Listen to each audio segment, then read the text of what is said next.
ओम शांति। आज हमें अगर जीवन से दुखों को मिटाना है तो उसके लिए दो चीज़ें बहुत ज़रूरी हैं। पहला है अच्छे कर्म और दूसरा है दान पुण्य। क्योंकि जब हमारे जीवन में बहुत सारे दुख आ जाएं तो हम सोचते हैं कि उसका निवारण कैसे ढूंढें। आपके पास ही उसका निवारण है, आप उसका निवारण बखूबी कर सकते हैं, लेकिन उसके लिए आपको कुछ विधियां अपनानी होंगी। क्योंकि जिस प्रकार से जब हम बीमार होते हैं तो डॉक्टर हमें उसी बीमारी के लिए दवाई देते हैं जो आपके शरीर में है। अगर शुगर की है तो आपको शुगर की ही मेडिसिन देंगे, ना कि हार्ट की मेडिसिन देंगे। उसी प्रकार अगर हमारे जीवन में किसी भी प्रकार का दुख आया है, हमें उसको मिटाना है तो मिटाने के लिए हमें नए सिरे से पहल करनी होगी। तो पहला है अच्छे कर्मों से, क्योंकि जब जीवन में हमारे अच्छे कर्म आ जाएंगे, हम अच्छा करना सीख जाएंगे, लोगों के साथ दया भावना करना सीख जाएंगे, लोगों के साथ उनका जो दुख है उसको बांटना सीख जाएंगे, तो ये हमारे अच्छे कर्मों में काउंट होता है। अब अच्छे कर्म हैं क्या, जिसके लिए आप हमेशा याद रखें कि जब हम किसी रोते को हंसाते हैं, हमारे अच्छे कर्मों में काउंट होता है। किसी गरीब व्यक्ति को हम उसकी खुशियां लौटाते हैं, ये दूसरा है। तीसरा, जब कोई व्यक्ति गिरा है, आपने उसको उठाया, कोई बेसहारा है, आपने उसको सहारा दिया, कोई असहाय था, आपने उसकी सहायता की, किसी को आपकी बहुत ज़रूरत थी, आपने उस समय ज़रूरत के समय उस व्यक्ति का हाथ थामा, ये सब अच्छे कर्मों में आता है। लेकिन कई बार हम सोचते हैं कि हमने सभी के साथ अच्छा किया, लेकिन कोई हमारे साथ अच्छा नहीं करता है। पहली बात यह है कि आप अपने कर्मों को ना भूलें। आप हमेशा ये याद रखें कि कोई हमारे साथ कुछ भी करे, बुरा करे, कैसा भी करे, लेकिन मुझे अच्छे कर्मों की पहल हमेशा करनी है। क्योंकि अगर कोई व्यक्ति कीचड़ में डूब रहा है, दलदल में धंस रहा है, क्या आप उसको देख के धंसेंगे? क्या उसको देख के आप उस दलदल में जाने की कोशिश करेंगे? कभी नहीं। हमारा संकल्प क्या होगा कि उसको भी मैं दलदल से बाहर निकालूं। जब हमें वो दलदल में जाने का ही संकल्प नहीं आया कि मैं यहाँ से चल के जैसे वो दलदल में जा रहा है वैसे मैं भी चला जाऊँ उसके साथ, तो हम ये संकल्प नहीं करते। हम क्या कहते हैं कि उसको दलदल से कैसे निकाला जाए, उसके लिए हम बहुत सारे प्रयास करते हैं। वैसे ही सोचें कि जब मुझे अच्छे कर्म करने हैं, तो जब मैं किसी बुरे व्यक्ति को देख रहा हूँ जिसके कर्म ऑलरेडी बुरे हैं, तो इसका मतलब उसके बुरे कर्मों का प्रभाव मेरे ऊपर आ रहा है और मेरे अच्छे कर्मों को वो ढक रहा है। तो मैंने क्या किया, बुरे व्यक्ति को अच्छे कर्मों पे तो नहीं लेके आया, लेकिन मैं जो अच्छे कर्म कर रहा था वो बुरे में ज़रूर चला गया। क्योंकि कहते हैं ना, अच्छाई के रास्ते पर कोई कोई आपका हाथ थामेगा, सब नहीं।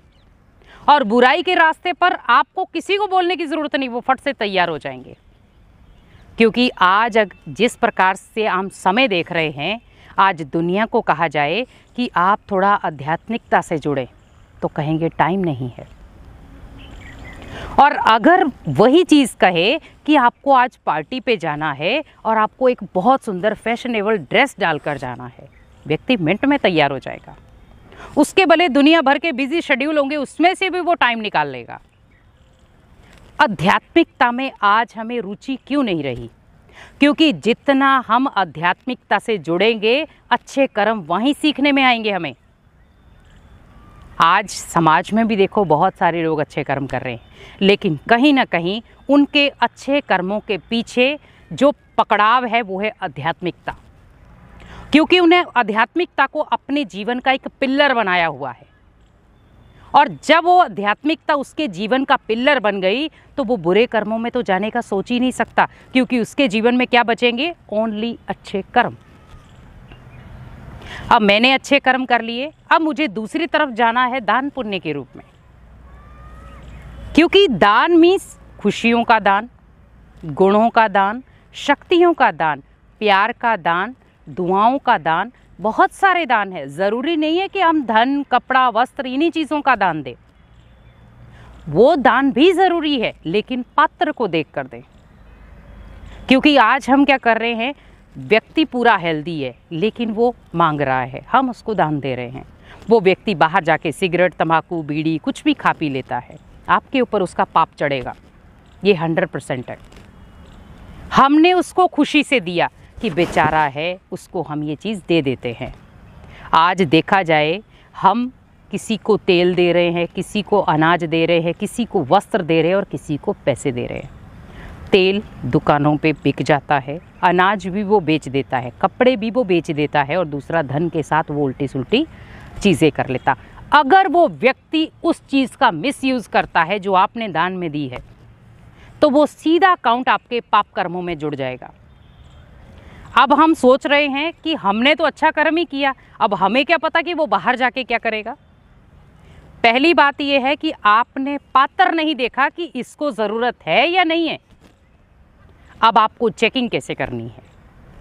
जब आपके घर में वो मांगने के लिए आए या आपके घर में वे कहे कि मेरे को इस चीज़ की ज़रूरत है, आप क्या करें? उसको भोजन खिलाएं, आराम से बिठाएं, कुर्सी पे बिठाएं, कैसी भी बिठाएं, उसको कहें कि आप भोजन करके जाएं, हम ये चीज़ें नहीं देते, ओनली भोजन खिलाते हैं। अगर उसके मन में सात्विकता होगी कि मेरे जीवन में दान का क्या महत्व है, तो ऑटोमेटिकली वो व्यक्ति आपके घर का भोजन स्वीकार आराम से करेगा और खुशी से करेगा। अगर उस व्यक्ति ने कह दिया कि मुझे पैसे ही चाहिए, मुझे वस्त्र ही चाहिए, मुझे अनाज ही चाहिए, वो कभी भी, क्योंकि अनाज लेकर के भी वो घर पे जाके खाना ही बनाता, लेकिन यहाँ पर तो उसे बना बनाया मिल रहा है। तो जब उसने ये शब्द यूज़ किया, आप डायरेक्टली उस पात्र को देख सकते हैं कि इसको ज़रूरत है या नहीं है। क्योंकि आज व्यक्ति अच्छे कर्मों के साथ साथ वो अच्छे कर्म भी कई बार बुरे कर्मों में कन्वर्ट हो जाते हैं। ये चीज़ का आपको विशेष ध्यान रखना है, क्योंकि अगर हमें इस चीज़ की अवेयरनेस नहीं होगी तो शायद हम कई बार हम सोचेंगे कि हमने तो जीवन में बहुत अच्छे कर्म किए हैं, लेकिन वो ये नहीं पता चल रहा कि वो अच्छे कर्म धीरे धीरे वापिस होकर के हमारे बुरे कर्मों में काउंट हो रहे हैं। क्योंकि दान हमेशा आपको देना है। कहते हैं ना, एक दान ऐसा करो जो एक हाथ से दो, दूसरे को पता भी ना चले। अब लेकिन हमें वो दान देना है जो दोनों हाथों से दिया जाए, तो तीसरे किसी को पता लगेगा ही नहीं। हमने किसी को प्यार का दान दिया, किसी को खुशियों का दान दिया, किसी को सुखों का दान दिया, किसी को गुणों का दान दिया, वो दान है दान। लेकिन आज दान की परिभाषा कुछ बदली हुई है। आज उस दान के बीच में क्या एडिशन हो गई? दे अभिमान, मैंने इतना किया। तो मीन्स जब मैं ये शब्द यूज करता हूं, मैंने इतना दान किया, इतने लोगों को दान किया, आपका वही दान सारा खत्म हो गया। क्योंकि जब उस दान के बीच में दिखावा आ जाता है, वो ऑटोमेटिकली दान खत्म हो जाता है। एक होता है कि हम उस व्यक्ति को जब कोई चीज़ दे रहे हैं, उसके चेहरे पर जो खुशी है वो है दुआएं, जो आपके जीवन को बहुत फ़ायदा देंगी। क्योंकि दान ऐसा करो जो लोगों के मन से आपके लिए दुआएं निकले, आशीर्वाद निकले, वरदान निकले। दान ऐसा नहीं कि लोगों के आप उस चीज़ को कर रहे हो। मान लो कई बार हम किसी को भोजन करा रहे हैं और भोजन कराते कराते उसकी हम क्लिपिंग ले लेते हैं और हम कहते हैं देखो इसको मैंने कितने प्रकार के भोजन खिलाए। हमने क्या शो किया उसमें? हम उसके चेहरे की मुस्कुराहट देखते कि जब हमने उसको भोजन कराया तो उसकी आत्मा कितनी तृप्त हुई। उस चीज़ को कैप्चर तो नहीं किया, हमने उस थाली के ऊपर कैप्चर किया कि हमने ये चीज़ें खिलाई। खाने को तो उसको कोई भी कुछ भी खिला सकता था, लेकिन फिर भी उसने उस चीज़ को अवॉइड किया। वैसे ही सोचे कि आज अगर हम अच्छे कर्म नहीं करेंगे, अगर हम दान पुण्य भी नहीं करेंगे, तो कहीं ना कहीं इन दोनों चीज़ों का कनेक्शन जहाँ पर होना चाहिए था वहाँ कनेक्शन टूट जाएगा। और हम अगर इन दो चीज़ों के ऊपर लेवल हमारा जीवन का नहीं होगा तो कहीं ना कहीं वो बुरे कर्मों में कन्वर्ट हो जाएगा। क्योंकि जब हम किसी को प्यार का दान देते हैं, खुशियों का दान देते हैं, या गुणों का दान देते हैं, या दुआओं का दान देते हैं, तो ये भी आपके सीधे अच्छे कर्मों में काउंट हो गया। अब आप जब किसी को खुशी दे रहे हैं, प्यार दे रहे हैं, शक्तियाँ दे रहे हैं, सहयोग दे रहे हैं, तो यहाँ पर ये दान के साथ ज्वाइंट हो जाएगा। तो मीन्स एक चीज़ जब दूसरे के साथ ज्वाइंट हो गई तो आपके श्रेष्ठ कर्म ऑटोमेटिकली बन जाएंगे।